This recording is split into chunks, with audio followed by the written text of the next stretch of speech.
with Scott Allen. Hello, I am your host, Scott Allen, and this is Phronesis, Practical Wisdom for Leaders. If the topic is leadership, I'm in. I've spent more than 20 years in the field teaching, learning, writing, and questioning.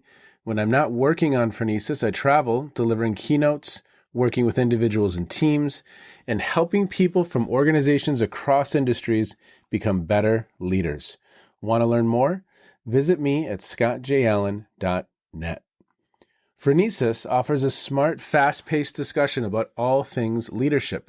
We explore relevant topics and incorporate practical tips to help you make a difference in how you lead and live.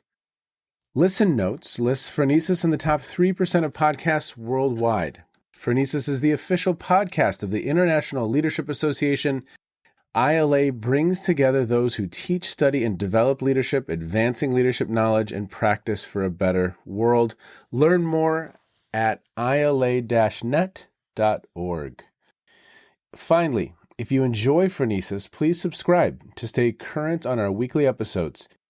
If you find an episode that resonates, please share it with your colleagues and friends. And if you want more content, subscribe to my newsletter, The Leader's Edge. The link is in the show notes. As always, thanks for listening. And now, here's today's show. Okay, everybody, welcome to Practical Wisdom for Leaders. Thank you so much for checking in wherever you are in the world. Today, I have Dr. Max Klau. He is a consultant, author, speaker, and integral master coach based in Boston, Massachusetts. He received his doctorate from the Harvard Graduate School of Education in 2005 with a focus on civic leadership development.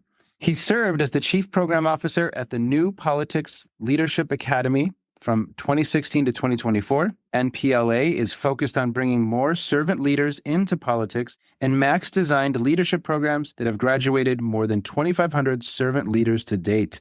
Previously, he was the Vice President of Leadership Development at City Year, the education-focused AmeriCorps program. His second book, Developing Servant Leaders at Scale, How to Do It and Why It Matters, will be published in August 2025. He lives outside of Boston with his wife and 2 children. Max, what else do we need to know about you, sir? What isn't in the bio that is critical for listeners to know? Well, one is I'm very excited to be here. Really looking forward to this conversation. I want to say I'm launching a Center for Courageous Wholeness. Time that this comes out, that we'll be very close to being able to really unveil it. But I do want to launch that. I've got a lot of clarity around kind of my next initiative that is really about how to bring the ideas in this book into the world in a powerful way. Talk a little bit about that. I weave together several themes. One is clearly servant leadership. My entire career has been working with people who are serving others and how to do leadership development in that context. The other piece is shadow. I do a lot of work around inner development with a particular focus on owning our shadow and integrating our shadow. And then scaling up our impact. And it's taken me a while to get really clear is what is the essence that unites all of that? And it's really about taking a journey towards courageous wholeness, trying to bring that into the world and really believing that one of the reasons why our world is so divided and polarized and at war is because we are divided from ourselves and polarized and at war with ourselves inside. And there's some work we need to do around achieving wholeness within if we're going to start shifting these dynamics around us. I love that. And how are you defining wholeness real quick? What do you think about that? I mean, is it like an inner development goals type approach? Would that be dancing around where we are?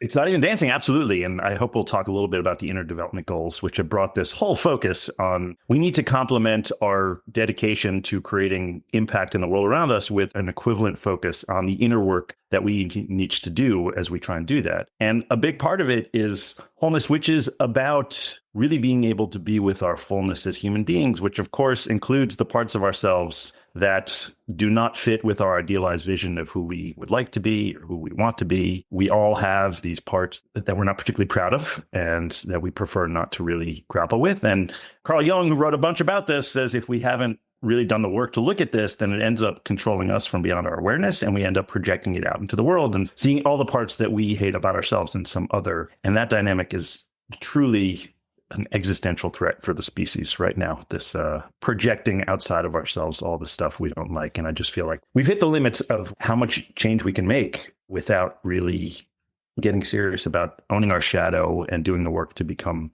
whole within ourselves so that we can call forth wholeness in the world around us. Oh, wow. And again, I love how you're kind of bringing in this whole conversation around at scale too, because Right. as you know, that's critically important that it's not just one or two or three people at a retreat or at a series of retreats or on that journey that we can get some critical mass. And so I love how you're thinking about at scale. Yes, if you put an individual who, and again, I'm not defining it correctly how you did, but let's just for the sake of kind of the conversation, who isn't whole or even interested in doing that work in a position of authority, well, adventures ensue. Absolutely. And, if we understand how interconnected the world is and how fractal everything is, we all have some degree of power over the sections of the network, of the core of relationships in which we are immersed. And so at whatever scale we're doing it, if to the extent that we have not taken this inner journey, we are impacting others with our own kind of disconnection from self and blindness to the parts of ourselves that we don't really like. Yeah. Well, let's talk a little bit about the book. I know you kind of start off with the journey to the journey, which I just love. So tell us a little bit more about you and that journey, because I think you bring a number of different perspectives and lenses to the conversation, whether that's the work of Keegan, whether that's the inner development goals, whether that's some of the integral studies that you've done. You're bringing a number of lenses and kind of the servant leadership lens. You're bringing those to the forefront. And so let's talk a little bit about that.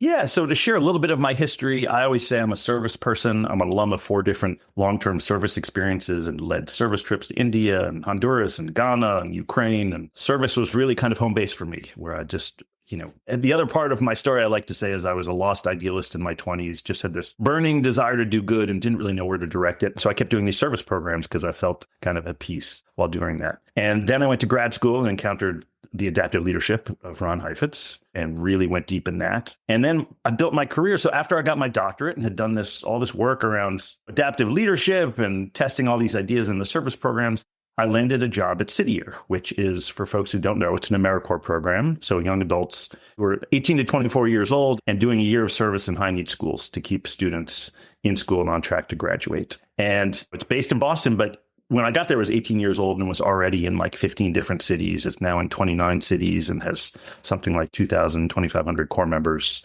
every year. So it's a big organization. And I felt like the thing I could contribute was a really powerful approach to inner development for each core member. Because having done service experiences, I just knew how transformational these service experiences were. But I also know it's really easy to get so focused on your to-do list and the urgency of serving the people right in front of you. We can just not focus on the way it's transforming us and our own inner work around this. So I said, I want to do this. And the first thing I realized was I had no idea how to do it. Like, I had certainly done it on small programs. I had personally experienced it in personal growth experiences, but to build a capacity to do that work at the scale of an organization like City Year, which was in dozens of cities with thousands of people, I just didn't know how to do it. And the first 2 chapters of the book talk about the decade of trial and error of just trying things that didn't work. The first thing was I said, we can't develop leaders and you can't do inner development without reflection. And everyone said, reflection is great, but we're way too busy. And we quickly proved that wrong. So we were able to get an hour every other week. And then people hated it. It turns out that just giving people time to reflect is not always effective. People just use it to vent and complain, and it was not a productive use of time. So then it's kind of, how do you design an experience that is actually productive, that's scalable? And part of it was we couldn't have Ph.D. level consultants coming in to do this work for thousands of core members. So it was like, how do we create an experience in which the organization starts creating these spaces for itself? So you have kind of enthusiastic and skilled non-experts holding spaces for their peers and colleagues. And it took a while to design, like, how do you design an experience like that is consistently powerful? And then the whole idea of inner development, there was still a culture of, let's take a second to reflect on that after school program we just ran and make sure we're reflecting. But to say, what are my core values, or what's my shadow, or like, that's deep inner work. And there's a real cultural kind of assumption of, if you turn your attention away from the people you're serving to turn to focus on yourself, you're kind of abandoning the work of serving others. These kind of, and nobody ever says that out loud, but when you see the resistance that emerges when you say, let's try and invite people into this inner work, you just see the resistance, and it seems to be grounded in that sense. So you had to get over the cultural resistance to saying this kind of inner work is actually so connected to our ability to serve others that we have to prioritize it and integrate it into the experience, So again, the book is about decades of like figuring out how to solve for those problems until, I was able to create an organization-wide capacity to do this. Oh, that's awesome. I think I was at an ILA conference, and you and I have been longtime members of the ILA. And I saw Ron Heifetz, and he said, "How have your experiments been going?" And I said, Exactly. I mean, that's the idea of adaptive leadership. You don't know how to do it, so you got to try things. And I try in the book to be really transparent about there was just a lot of failure along the way. But that's what leadership looks like when you're not exactly sure how to succeed at something. And again, if we're going to do this at scale, because yes, I just have so much respect, Max, because it's kind of that space where the theory kind of interfaces with reality. And it's easy in a classroom to say, well, you got to really focus on reflexivity and critical reflection. And it sounds wonderful. But then when we actually put that into action, what happens and what do we do now and how do we tweak it? I love the fact that you bring that experience, the theory and the practice to the conversation. I think it's invaluable. I really, really do. So, okay, talk a little bit about servant leadership. I've had one conversation about servant leadership, had Nathan Eva on. We had that dialogue. Listeners, if you have not listened to that episode, please feel free to do that as well. But talk a little bit about servant leadership. Why specifically servant leadership? So servant leadership is both an ancient idea and a modern field of study. And if you look at pretty much any wisdom tradition, this idea that the highest kind of spiritual level is when you exist to be of service to others, whether it's, Moses striking out against a slave who's being oppressed, or Jesus caring about the least among us, or Buddha's compassion for the sick and the dying. Everywhere you see this idea that we need to use our gifts and our life energies to be of service to others, particularly the marginalized and the vulnerable among us. And the modern take of servant leadership was Robert Greenleaf, who wrote a very influential book in the 70s about servant leadership and really created the modern academic study. And his kind of key idea is the greatest test of a servant leader is whether those served become more capable, more empowered, and more likely themselves to serve others. Yeah. So it's really a very strong contrast to somebody who uses power to try and control others or dominate others or to fulfill their own problematic hungers for power or control or love. Or, when people are using authority positions to feed their shadow, that's really problematic. And we see a lot of that in the world today. So there's that kind of conceptual framework. And then my entire career has been in the very practical application of, I didn't work in the corporate world and not even in a traditional nonprofit. AmeriCorps is a unique experience with people who have chosen to spend a year serving others, which is really still a bit of a countercultural choice. And then, for 7 years, I was at New Politics trying to bring people who had already served, whether that's military vets or AmeriCorps or Peace Corps alumni, to invite them to serve again through politics. That we deeply need more servant leaders with political power in this country. Well, so highlighted 2 or 3 kind of concepts that you want listeners to know about that invite them into the conversation a little bit. And obviously, we're not going to cover the entire book, but what are some things you want people to know about this approach? I'm really, really interested in kind of hearing how you're going to speak about that. So there's some key ideas. And the first is the idea that leadership is always a dual journey. And what that means is, on one hand, we want to improve our communities and our country, our organizations. Leadership is about trying to make things better for the world around us. But there's always this parallel process of transformation and change in the world within us. So inner and outer change are always happening at the same time. And this is grounded in the belief they're too interconnected to separate. And I always use the image of DNA, of just those twin strands. You literally can't pull these things apart. And actually, as a result of research that I share in my first book, I just deeply arrived at this belief that the world around us is a manifestation of our current inner way of being. And at this moment of polycrisis, when there are so many challenges, whether it's environmental crisis or the political crisis or health crisis, we're doing all this to ourselves. We need to grow beyond the ways of being that are creating this reality. Yeah. So to really deeply embrace the power of inner development as part of what we need to be doing is really central to this. So talk about inner development. Talk about the inner development goals maybe right now.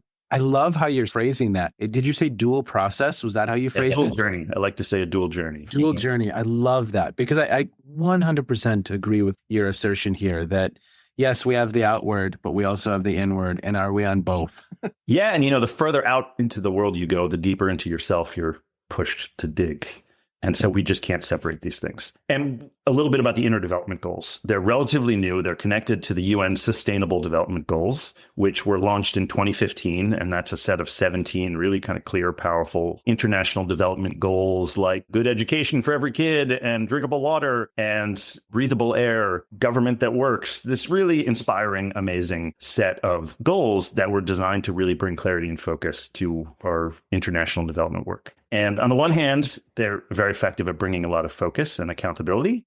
And on the other hand, we weren't making progress as fast as we need. And so this group of thought leaders who were all my favorite people, like a Bob Keegan and an Otto Scharmer and a Peter Senge, like all the folks from the leadership field, were part of this conversation. And they emerged with the sense of we need a complementary initiative that brings a focus to the inner development that people need to do if we're going to actually be able to achieve these outer world goals. So that was the beginning of the inner development goals. And what followed was a really robust research project of just inviting something like 80,000 people to share their thoughts about what they think are the most essential elements. They distilled it into this very simple, powerful model of 5 dimensions and 23 skills. And mostly what they've done is create this narrative that helps people understand the importance of inner development. And I have to say, I just discovered it a couple of years ago and threw myself into involvement because I've been doing this work for 2 decades, grounded in this belief of we need to be as thoughtful about the inner development we do with people as we are about the goals, about the, high school graduation rates that we're so focused on. We need to hold both of those things. And again, the book is the story of how do you do this at scale? And so it's really exciting that, after spending decades on this, suddenly there's this emerging global movement that is saying this work is so vitally important. I'll stop there. Is that helpful? Oh, for sure. And so I think we've got the dual journey, servant leadership as a model that we can kind of ground to. We've got one part of the journey is that it's the inner development. And if we are a healthier human being, the assumption would be that when you put us in a position of authority, we are going to work from a healthier place, hopefully. And okay, so a couple other things that you want listeners to know about as we explore the book. So once we start talking about inner development, what is that all about? And for me, like the piece that was just absolutely central to this was the work of Joseph Campbell, who many people know of as the hero's journey. And Campbell was a comparative mythologist who studied myths told all around the world, from caveman times up to, his work has inspired many Hollywood blockbusters. And I encountered his work sort of towards the end of my doctoral career. And it just blew my mind how much what he had been talking about kind of helped me understand my own journey, how much it illuminated the landscape of inner development that we all have to undertake if we want to achieve our full potential. And the fact that this is so universal and cross-cultural means this must be some kind of foundational human experience. And at its most basic, you leave behind your familiar, comfortable, ordinary life, and you encounter the road of trials, where the essence of this is you have to confront your own inner limitations and fears and work with them until you can transcend them. You're making me think of Luke Skywalker in Empire Strikes Back, where he had to go into that cave. The cave. And yeah, I mean, that's, it's classic Joseph Campbell. And he's like, can I bring my weapons? He's like, all you can bring is what you have with you. And when you turn and go inwards into this space you don't fully understand, ultimately you encounter yourself and your shadow self. He encounters Darth Vader and cuts off Darth Vader's head, and the mask pops open and finds out that it's actually him in the suit. So he discovers the shadow is himself. And I do a ton of training that uses Star Wars to help people understand this stuff. But that's exactly the idea, is that the inner development involves confronting the shadow and recognizing that is part of us. And then how do we work skillfully with it to balance the force within the self, And so that's essential. And then you get to this question of how the hell do you do that at scale? How do you experience that gets thousands of people through that? And that was, why I wrote this book, because I figured out how to create an experience that invites people into, they're even willing to try on this idea that I'm on kind of a mythic journey of transformation and I need to do this work. And all of it has to be calibrated to be done in a conference room on a Tuesday afternoon. And that's part of this work I've experienced this at these really powerful personal growth experiences. That is not something that can happen in a typical workspace. So how do we calibrate all of this so that it's powerful, but also something that you can do in a kind of typical work environment and it doesn't trigger this kind of allergic reaction from people who are like, what the hell are you asking me to do here? And again, it took years to figure out how do you design an experience and invite them into that, So there's that. And then the question is always, I would say, service turns pain into power. Mm-hmm. So all of us have difficult things we faced. We've all struggled and we've all gotten gifts from our struggles. And a full journey always includes finding some way to use our pain to be of service to others, use the things that we've learned from our challenges to be of service to others and to accept the call that comes from, I'm going to fully step into my ability and responsibility to use the gifts of my journey to be of service to others. And that's challenging and scary stuff, but we can also invite people into it and support them in that process. Well, okay. So a couple of things here. So we've got kind of Joseph Campbell also undergirding some of this work and that we are going on our own journey. And how do we scale that? How do we scale it so people aren't, turned off immediately? You imagine another dimension you have explored in all of this, because just like with coaching, there can be this flirtation with therapy. If we're not careful, are we going over certain boundaries? So I imagine you have to be super clear also in your work about, okay, how do I invite people in? How do we do it in a way that they're going to be open to it? B, how do we do it in a way that is safe for that individual? You know what I'm saying, right? I mean, absolutely. Like we can't open up things that we're not qualified to work with in that space. And it's exactly kind of a key challenge of this work of how do you go there in a way that's calibrated for a professional space that's run by, non-experts. And I have to say, this is one of the big challenges I write in the book is understandably and very appropriately, people are fearful of what could happen. And I honor that fear and shared it myself, but also have done this now with so many people and at such scale that I've realized the fears are unfounded. It is possible to create these experiences and invite people into it and set it up in such a way where it can be responsibly done at scale. And the other piece I'll say to that is, I often think of my work as I'm trying to work on the civic sacred, which is, I'm not a therapist. This is not about fundamentally healing people. And I'm not doing personal growth seminars of let's go out to a retreat center for 5 days. And although I love all of that stuff, this is really civic leadership development.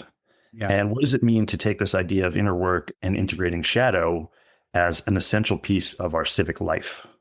That's something as citizens we need to do. And I just feel like, again, we've hit the limits of our ability to respond to the challenge of this moment without doing this kind of work and to understand that this is about stepping up as citizens and trying to take it out of, the therapy office or the retreat center to something that we do civically and think about as part of our kind of responsibility. I like that. I hadn't made that connection, but it makes perfect sense, Max. We're going to ground it here in how we engage civically. As you were speaking, this is a little bit of a sidebar, so I apologize, but I had this thought come through my mind. I've talked a little bit about this on the podcast before, but it's just an interesting conundrum for us as a society. As we've seen the numbers of people of faith going to wherever they go diminish and decrease. Yeah. Where as a society, let's just say in the 60s and 70s, you had a larger percentage of people going somewhere weekly to reflect on who they were. They heard a good message. They reflected on how that applied to them in their lives. And there was at least an hour and a half for people to sit in that space and exist. And of course, there is a percentage of people who still do that every Sunday, but that has decreased. Yes. Yeah. It's just really, really interesting from a societal level. I think probably part of what you're introducing, if it could be done at scale, is some of that space of just pause, reflect, think, observe, be in community with others in some of this dialogue and these conversations, because I think we're hungry for it. I really do. Absolutely. No, I so appreciate that you went there, because I do think it's one of the reasons why I love Joseph Campbell, who just illuminated all of this. Like, this is not necessarily about religious doctrine No. or, you know, ideally those religious experiences speak to the spiritual depths of who we are. And one of my favorite concepts from Campbell is he talks about the wastelands as an experience where the rituals of our daily lives bear no relationship to our authentic inner experiences, and where we're kind of going through motions of things that don't really touch the deepest parts of who we are. And I think, I consider myself religious. I belong to a synagogue. I know, like, it's, an increasing minority of people, but I also definitely understand people who look at organized religion today and just say, these rituals do not speak to me. And there are too many examples of authorities in these religions who are not moral exemplars, who in no way embody the values that they say they embody. And I understand people saying, like, that is not something I can get behind. Yeah. Still, there's a fundamental need in humans. Yes. I think it met that need. Again, horrible atrocities were done in the name of religion. And still are. 100%. And just add humans. And I think, it's more about the process I'm thinking of, like people going somewhere, having a conversation, being in community, hearing a good message, having that time to reflect on who they are as a human. I think that's a fundamental human need. Would you agree with that? Yeah.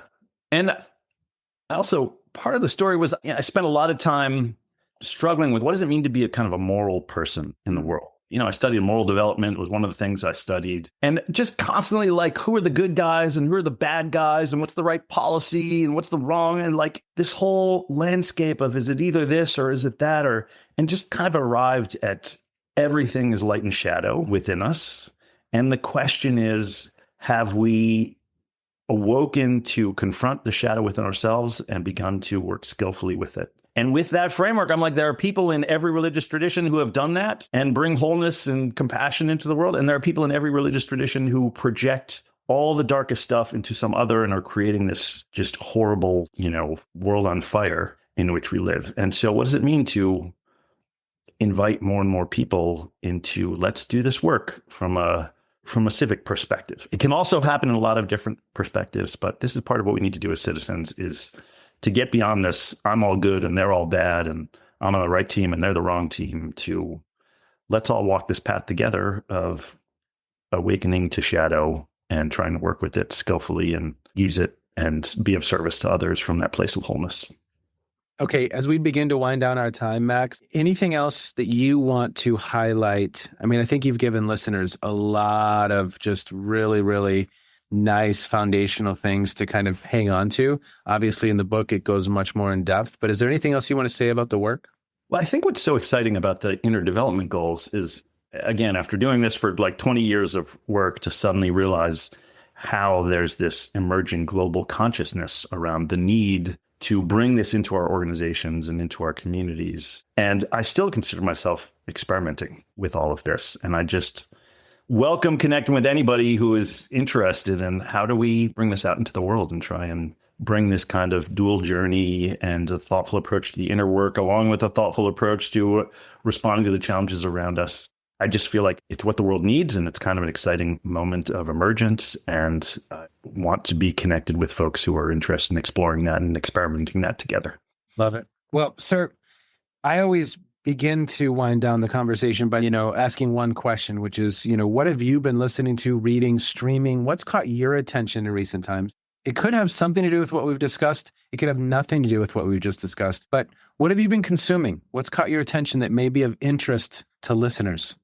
I can share a few things. I'm really loving the book Abundance by Ezra Klein, which is really powerful window into how do we need to shift things to kind of build the worlds that we need to create in the years ahead. And I spent a lot of time with Michael Mead, does mythology, does a podcast, Living Myth. And just I spent a lot of time thinking about, what does mythology have to teach us about how to be with this moment of incredible turmoil and transformation and kind of dying and being born. And so that the podcast with 1,000 Faces is a podcast from the Joseph Campbell Foundation. So anyway, I find that both create solace and resilience from this challenging time. I love it. Well, listeners, you can find a bunch of links in the show notes. And so please check those out. Please go purchase this book. And you know what, Max, I just have great respect. I appreciate again, as I've said before, not only the multiple lenses you're kind of converging into one conversation, but also just that experience of theory and practice and the interface of those two worlds. It's just absolutely essential to help us better understand this work. So, sir, thank you so much. I appreciate it. Thank you, Scott. Really a pleasure. Appreciate it. Okay, Max, living in that space where theory meets practice. And as all of you know who've been listening for a long period of time, that's a space I love, and it's a space I have great respect for. How do we operationalize something like the hero's journey or servant leadership? Max is doing that work. He's exploring. And Max, I have incredible respect for you. Listeners, I have a respect for you as well. Thank you so much for checking in. As always, wherever you are in the world, take care, be well, have a great day. You have just finished another episode of Practical Wisdom for Leaders with Scott Allen.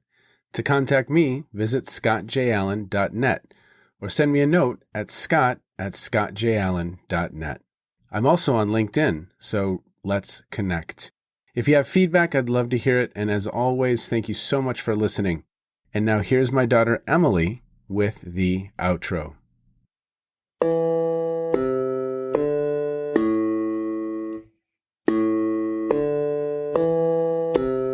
You've been listening to Phronesis, Practical Wisdom with Scott Allen.